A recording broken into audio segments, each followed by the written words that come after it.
il nous a apporté la bonne nouvelle que tout celui qui suit Dieu aura comme récompense le paradis. Salatin Allah ya tabbata zuwa gare shi da iyalin gidansa da duk wanda suka yi koyi da shi har ranar tashin kiyama. Que les prières et les bénédictions d'Allah soient sur lui, sur sa famille et sur tous ses compagnons. Bayan haka bayan Allah ku ji tsoron Allah. Ô serviteurs de Dieu, craignez Dieu. Yan uwa musulmi ku ji tsoron Allah. Frères musulmans, craignez Dieu.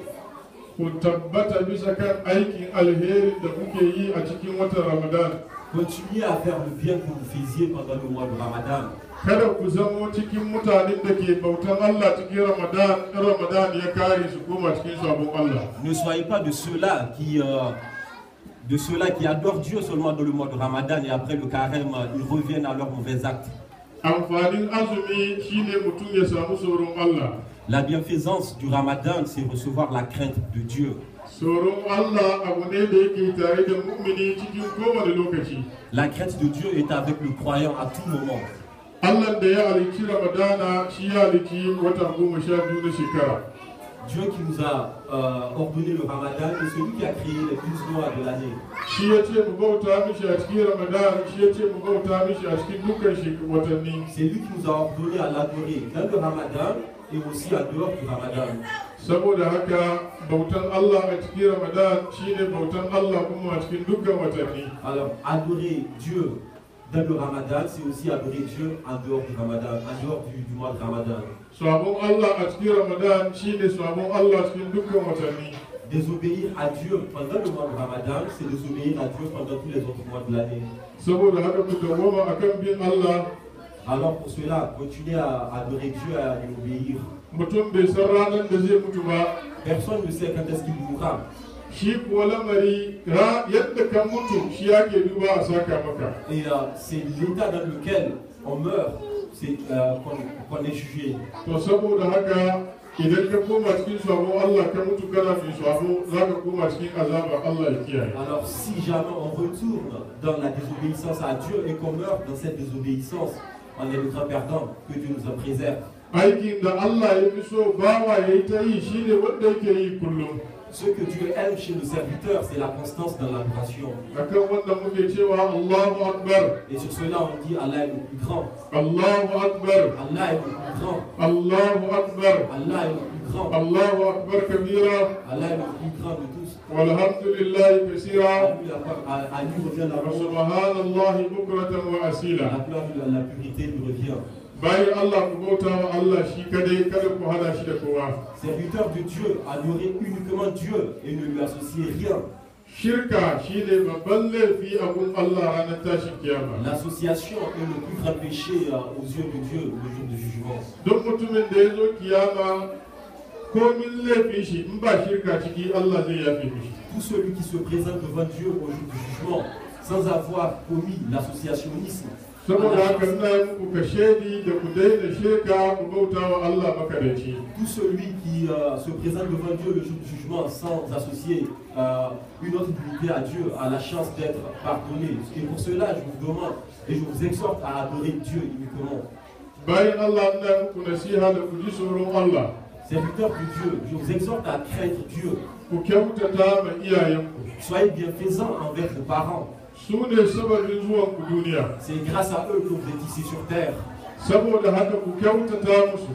Pour cela, on vous demande d'être bon envers vos parents. Wanda ke layira ciki ku kyautata mishi da yin addu'a da yin sadaka zuwa gare shi. Quant à vos parents qui sont décédés, faites-leur des prières, des bénédictions et faites-leur louange. Waɗanda ke duniya ku kyautata musu da yi musu addu'a kuma da ba su abin da ke hannu wanda suke bukata. Quant à ceux qui sont ici sur terre, soyez gentils envers eux, soyez bienfaisants envers eux et faites prier aussi pour eux. Allah ya ba ku umarni da ku kyautata wa iyayenku a cikin Alkur'ani ayoyi masu tarin yawa. Dieu vous a exhorté dans Dieu vous a recommandé dans le Coran à être bienfaisant envers vos parents dans beaucoup de versets. Dukkan wanda ya kyautata wa iyayen shi, Allah ya kaddara ƴaƴan shi su zama masu biyayya gare shi. Tout celui qui est bon envers ses parents, Dieu fera en sorte que la bienfaisance lui revienne. Kamar yadda kuka yi haka za yi muku. Ce que vous fera, c'est cela que vous récolterez.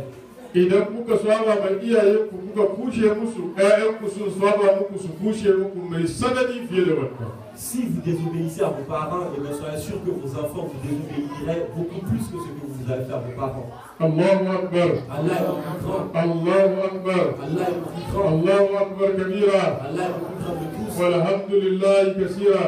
À lui appartient la louange. Wa subhanallahi bukratan wa asila. La gloire et la pureté lui appartiennent exclusivement.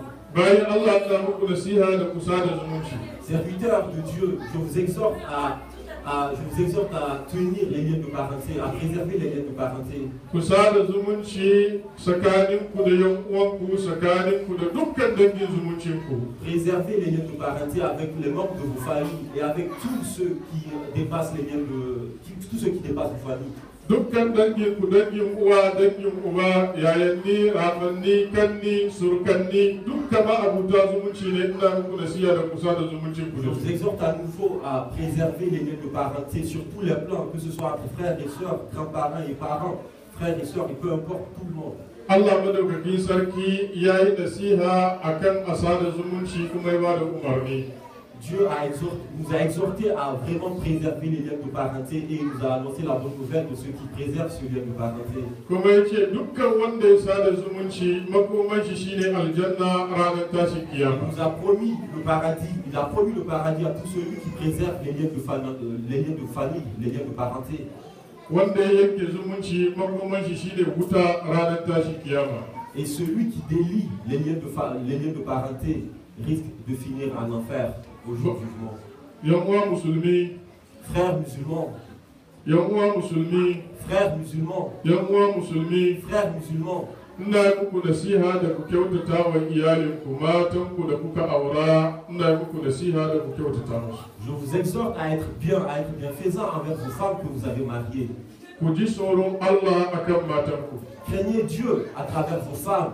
Ku ji tsoron Allah bisa kan matanku. Craignez Dieu à travers vos femmes. Ku ji tsoron Allah bisa kan matanku. Craignez Dieu à travers vos femmes. Wannan shine wasilcin Annabi Muhammad sallallahu alaihi wasallam. Ceci est la tradition du prophète sallallahu alayhi wa sallam. Manzo Allah zai bar duniya yana cewa ittaqullaha fin nisa wa ma malakat aymanukum. Ku ji tsoron Allah akan matanku, ku ji tsoron Allah akan duk wani yaron da ke karkashin ku. Avant de quitter la terre, notre prophète, paix et salut d'Allah sur lui, nous a exhorté à craindre Dieu à travers nos femmes et à craindre Dieu à travers nos enfants, à travers toute personne qui est sous notre responsabilité. Wannan shine nasiha Annabi Muhammad har lokacin da ran shi ya fita. Ceci était le message du prophète jusqu'au jour de sa mort. Saboda haka ku ji tsoron Allah akan su. Pour cela, je vous exhorte à nouveau de craindre Dieu à travers eux. Ku yi wa juna nasiha akan matanku da alheri. Exhortez-vous les uns et les autres à faire le bien à travers vos femmes. Yan uwa musulmi, Frères musulmans, yan uwa musulmi, frères musulmans, ina yi muku nasiha da ku ji tsoron Allah. je vous exhorte à craindre Dieu. Ku ji tsoron Allah akan ƴaƴanku. Craignez Dieu à travers vos parents. Ku ji tsoron Allah akan ƴaƴanku.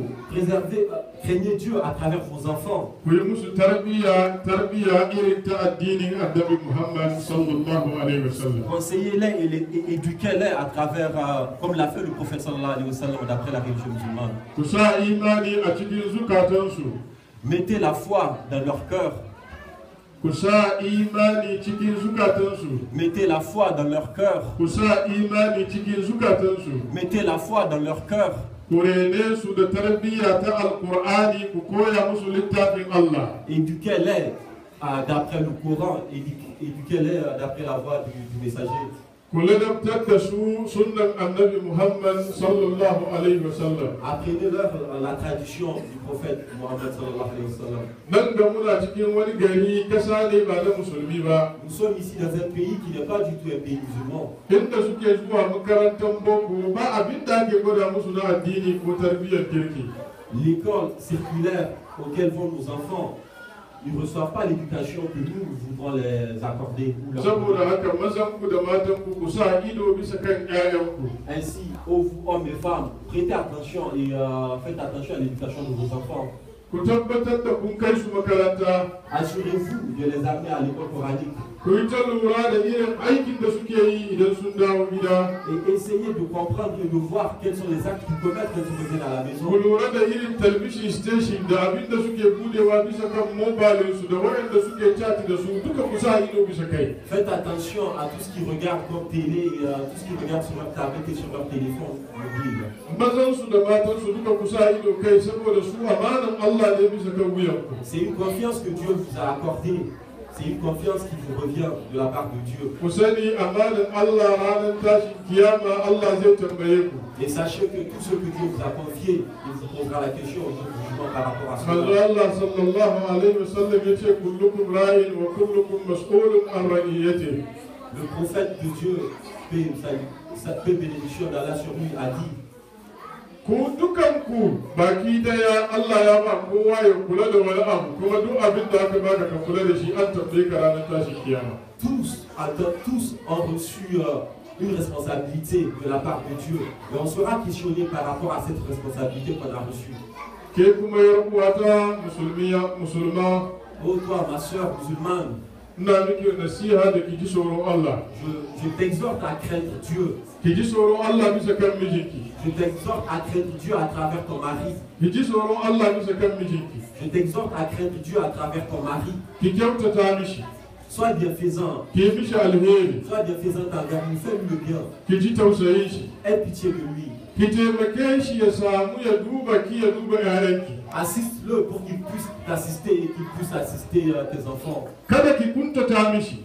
Ne lui complique pas la vie. Kar ki masa mishi. Ne lui complique pas la vie. Kar ki tilasta mishi bisa kan abin da bai iya ba. Ne lui impose pas les choses qu'il ne peut pas supporter.